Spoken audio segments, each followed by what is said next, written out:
Good morning Himachal. आइए नजर डालते हैं अब तक की प्रमुख घटनाओं पर। कोरोना वायरस से मृत महिला का पुलिस पहरे में अंतिम संस्कार। खुले में संस्कार का लोगों ने किया विरोध। सुंदरनगर में 82 लोगों के सैंपल भरे, अब रिपोर्ट का इंतजार।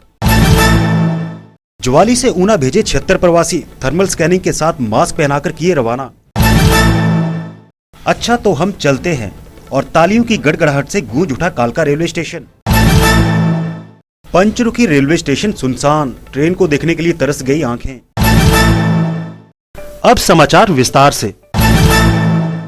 कोविड-19 महामारी से हिमाचल प्रदेश में अब तक 5 लोगों की मौत हो चुकी है। सोमवार दोपहर जिला मंडी के उपमंडल बल की रत्ती निवासी 63 वर्षीय महिला भी जिंदगी की जंग हार गई। टेस्ट में वह भी कोरोना पॉजिटिव पाई गई थी। ऐसे में मंगलवार सुबह उसका कंसा के सुकेती खट शमशान घाट पर पुलिस और प्रशासन की मौजूदगी में अंतिम संस्कार किया जाना था, लेकिन महिला का अंतिम संस्कार को खुले में करने को लेकर स्थानीय लोगों ने विरोध जताने पर विवाद उत्पन्न हो गया। स्थानीय लोगों ने रास्ते के बीच खड़े होकर विरोध करना शुरू कर दिया। पुलिस द्वारा हस्तक्षेप के बाद महिला का अंतिम संस्कार सुकेती खट के किनारे उसी स्थान पर किया गया जहां हमीरपुर के व्यक्ति का अंतिम संस्कार किया गया था।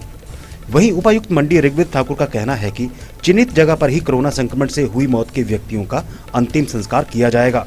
यदि किसी को आपत्ति हो तो वह प्रशासन से बात कर सकता है। ये पार्षद को इन्होंने अपने कॉन्फिडेंस में लिया हुआ है, ना कुछ हमें बताया गया हुआ है कि यहाँ पर जो है डेड बॉडी जलानी है। तो मेरा प्रशासन से भी अनुरोध रहेगा कि कृपया हमें इन्फॉर्मेशन तो दे दी जाए। और हम बार बार बोलते हैं, मैं बार बार एसडीएम साहब को सुबह से फ़ोन कर रही हूँ, उन्होंने फ़ोन नहीं उठाया। और बार बार ये बोलती हूँ कि सर कोई इन्फॉर्मेशन है हम लोगों के लिए तो आप बताइए, परंतु वो कोई भी इन्फॉर्मेशन देने के लिए तैयार नहीं होते हैं। और जब हम लोग ये जो सारे लोग मुझे घर से लोगों के मुझे फ़ोन आए कि आप जो है यहाँ पर आओ मैडम, यहाँ पर तो डेड बॉडी आ गई, मुझे तो पता ही नहीं था। जब मैं यहाँ पर आई तो मैंने देखा लोग इकट्ठे हुए हैं। तो ये मैं प्रशासन से चाहती हूँ कि कृपया आप जब भी इस तरह के काम करें, हम स्थानीय पार्षदों को तो कॉन्फिडेंस में ले लें। मैं यही पूछना चाहता हूँ प्रशासन से कि इससे पहले भी एक केस हमीरपुर का था, तो उसे यहाँ जला दिया गया, तब भी हमें कोई पता नहीं था। तो मैं तो यही कहना चाहूँगा कि चलो इतनी दूर का था, उसे जला दिया, कोई बात नहीं, जनता ने भी बोला कि कोई बात नहीं इसकी। तो आगे को अब केस है रत्ती का, तो रत्ती में भी शमशान घाट है, तो उसे भी यहाँ ला रहे हैं। और हम जो पार्षद हैं हमें कोई नहीं पूछ रहा। तो हमें तो जनता से आज भी पता चला कि ऐसे ऐसी डेड बॉडी है रत्ती की, तो उसे ला रहे हैं। तो जब हमने कहा कि रत्ती में जलाया जाए तो प्रशासन कहता है कि ये डडौर ही चिन्हित कर दिया गया है। तो हम यही कहना चाहेंगे कि आगे को ऐसी अगर कोई बॉडी फिर लाई जाती है तो जनता का भारी विरोध होगा। बने रहिए हमारे साथ, मिलते हैं एक ब्रेक के बाद। HPMC लाई है सस्ते दामों पर शुद्ध उत्पाद सिर्फ आपके लिए, जो कि रोग प्रतिरोध क्षमता को बढ़ाएगा, हर जन को स्वस्थ बनाएगा। स्वस्थ हिमाचल HPMC का उद्देश्य। ब्रेक के बाद आपका फिर से स्वागत है। सुंदरनगर की जनता को 112 सैंपल की रिपोर्ट का इंतजार है। इनमें वे 82 लोग भी शामिल हैं जो अहमदाबाद से ट्रेन के माध्यम से ऊना पहुंचे थे। वहां से उन्हें निगम की 4 बसों में सुंदरनगर लाया गया था।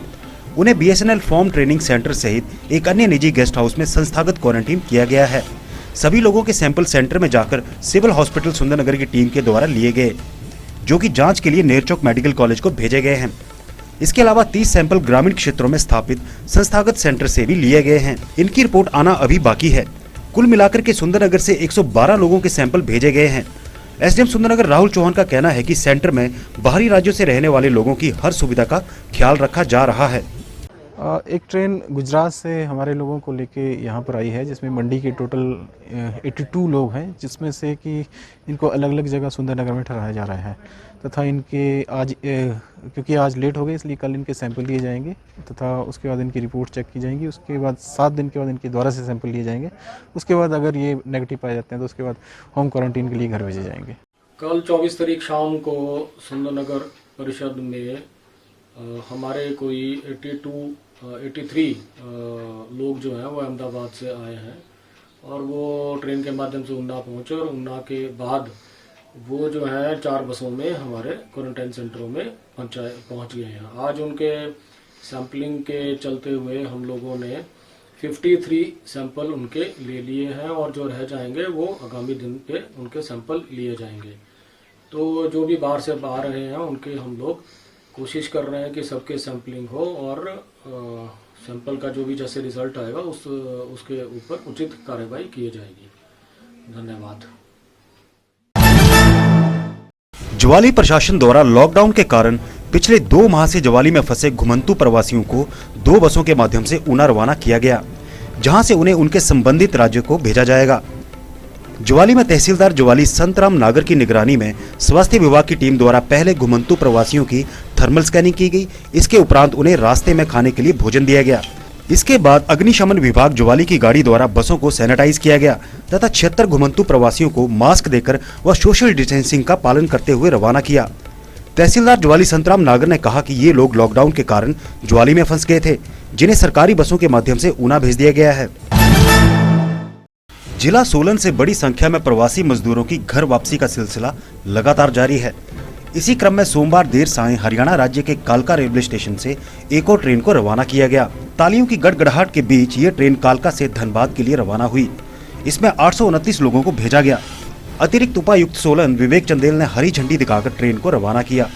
एडीसी सोलन विवेक चंदेल ने बताया कि कोविड-19 के खतरे के दृष्टिगत हरियाणा के कालका से आज हिमाचल के सोलन जिला से झारखंड राज्य के निवासियों को विशेष श्रमिक रेलगाड़ी के माध्यम से वापस उनके प्रदेश भेजा गया। उन्होंने कहा कि इन 829 व्यक्तियों में 780 व्यक्ति बद्दी बरोटीवाला नालागढ़ क्षेत्र से, 28 व्यक्ति परवाणु से, 13 व्यक्ति सोलन से तथा 8 व्यक्ति कंडाघाट से धनबाद के लिए रवाना किए गए। कोरोना वायरस के चलते एहतियात के चलते यातायात व्यवस्था के साथ रेल व्यवस्था भी बंद है। इसके चलते पंचरुखी रेलवे स्टेशन सुनसान हो गया है। जहां कभी सैकड़ों लोग गाड़ी के इंतजार में खड़े रहते थे, वहां आज लोग रेल के हॉर्न सुनने को तरस गए हैं।